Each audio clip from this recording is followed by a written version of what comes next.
today I address the leaders of nations and the builders of nations. But indirectly, I speak also to those you represent, to those who have sent you here, to those who have entrusted their future to your hands. I greatly desire that my words shall strike an echo also in those hearts, in the deep heart of humanity, in that great heart from which has been brought so many shouts of joy, so many cries of sorrow and despair, and so much love and laughter. Today it is Presiden Sukarno who addresses you. But more than that, though, it is a man, Sukarno, an Indonesian, a husband, a father, a member of the human family. I speak to you on behalf of my people, those 92 million people of a distant and wide archipelago, those 92 million people who have lived a life of struggle and sacrifice, those 92 million people who have built a state upon the ruins of an empire. They and the people of Asia and Africa, of the American continent and the European continent and the people of the Australian continent, they are watching and listening and hoping. They see in this organization of the United Nations a hope for the future and a prospect of the present. The decision to attend this session of the General Assembly was not an easy one for me to take. My own nation faces many problems, and time to solve those problems is always short. However, this is perhaps the most important assembly yet held, and all of us have a responsibility to the rest of the world as well as to our own nations. None of us can escape this responsibility, and surely none wish to. I am very sure that the leaders of the younger and the reborn nations can make a very positive contribution to the solution of the many problems facing this organization and the world at large. Indeed, I am confident that man may once again say, the new world is called to redress the balance of the old. It is clear today that all major problems of our world are interconnected. Colonialism is connected to security. Security is connected to the question of peace and disarmament. Disarmament is connected to the peaceful progress of the underdeveloped countries. Yes, all are connected and interconnected. If we succeed in finally solving one problem, then the way to the solution of all the others will be open. If we succeed in solving, for example, the problem of disarmament, then the necessary funds will be available to assist those nations which so urgently need assistance. 5 years ago, 29 nations of Asia and Africa sent their representatives to the Indonesian city of Bandung. 29 nations of Asia and Africa. Today, how many free peoples are there? I will not count them, but look around this chamber now. Then tell me whether I am right or not when I say that this is the time of the building of nations and the time of the emergence of nations.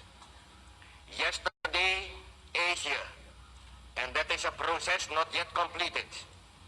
Today, Africa, and that too is a process not yet completed. For 15 years now, the West has known peace, or at least the absence of war. Of course, there have been tensions. Yes, there has been danger. But the fact remains that in the midst of a revolution engulfing 3/4 of the world, the West has been at peace. Both great blocs, in fact, have successfully practiced coexistence for all those years. thus contradicting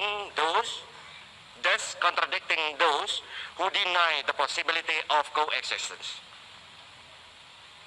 We of Asia, I repeat, we of Asia, we have not known peace.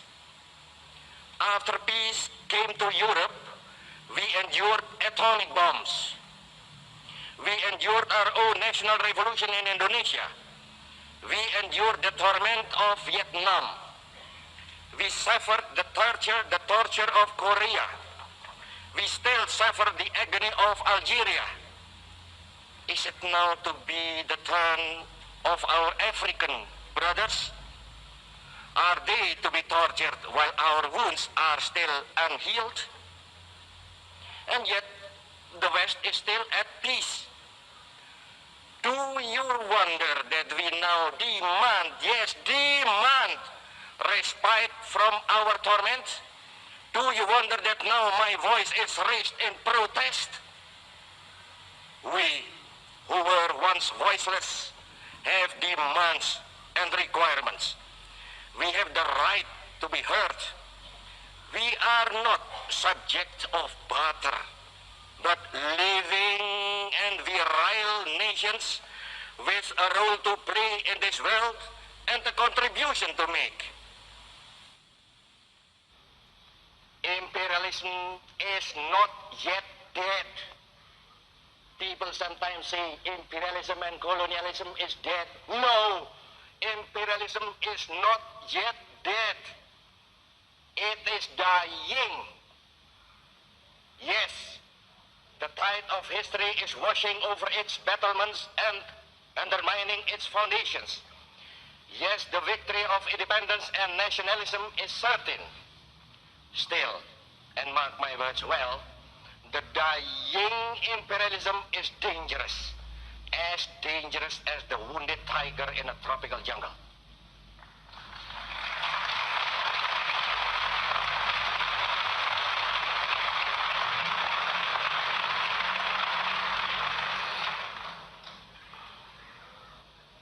I tell you this, and I am conscious of speaking now for my Asian and African brothers. The struggle for independence is always justified and always just. Those who resist that irresistible onward march of national independence and self-determination are blind. Those who seek to reverse what is irreversible are dangerous to themselves and to the world. Until these facts, and they are facts, are recognized, there will be no peace in this world and no release of tension. I appeal to you, please place the authority and the moral power of this organization of states behind those who struggle for freedom.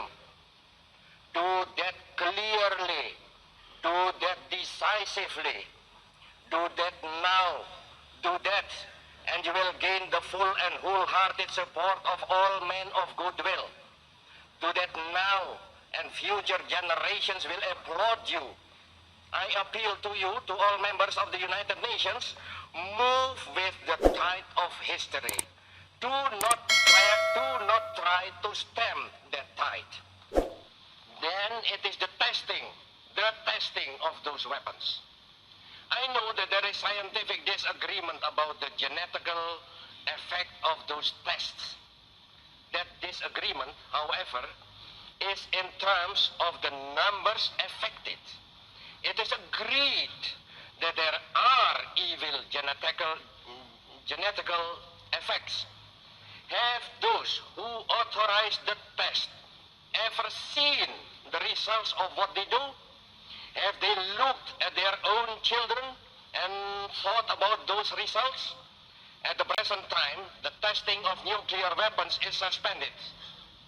Not, mark you well, not forbidden, but only suspended. Let that fact serve as a beginning then. Let that fact serve as the basis for prohibition of testing and then for real disarmament. Before leaving the subject of disarmament, I must make one more comment. To speak of disarmament is good.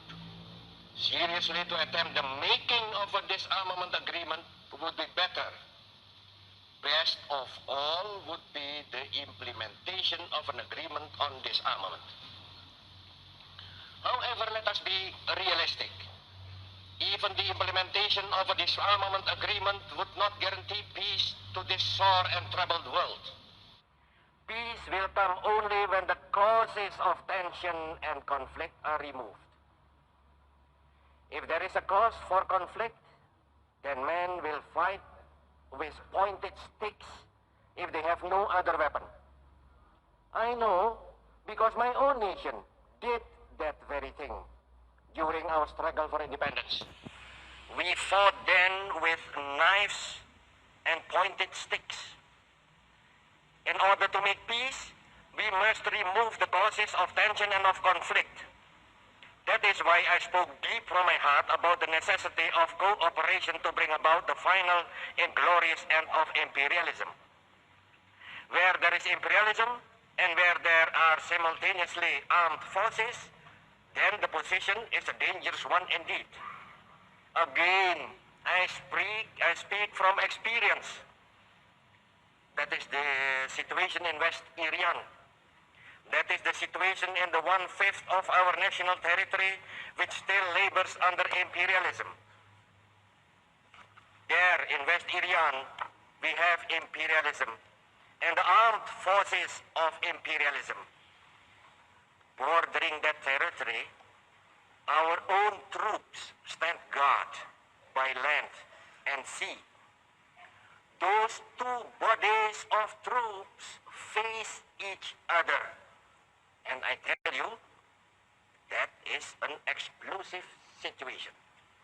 Very recently, those young and misguided troops who were in West Irian defending an outmoded conception were reinforced by an aircraft carrier, the Karl Doorman, from their remote homeland.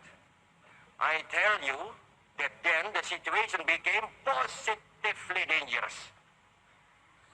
I tell you in all seriousness, the situation in West Irian is a dangerous situation, an explosive situation.